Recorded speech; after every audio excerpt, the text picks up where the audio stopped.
How to use an eBay fee calculator. So the first step is opening an eBay fee calculator itself. You can find it on a web browser. Just search for eBay fee calculators, and you're going to find them.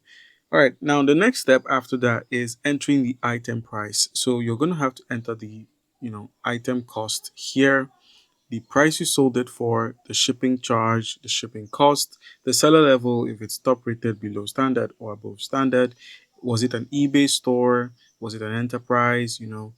Number of orders, your number of overseas sales, if you had any, the promoted ad rates, and the percentage you donated to charity, as well as sales task. So you can set it in percentages or fixed amounts and just, put it in there. And then sales tax includes shipping. So you could just, select your option and then enter the item category. So was it art or was it everything else?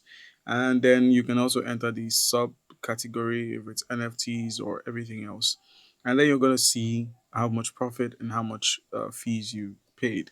All right, so let's go ahead and customize this. So let's say we got the item at $300 and sold it for about, let's say, 350, and the shipping cost for this was around $15, and we charged about 20 for the shipping charge, and then the number of orders we completed, let's just put this at 10. And was it an eBay store? No, simply as we're selling. And just simply scroll through, and you can enter your tax percentage if it's available on your account. And you're going to see your eBay fees, you're going to see the sales task, and you're going to see your total profit.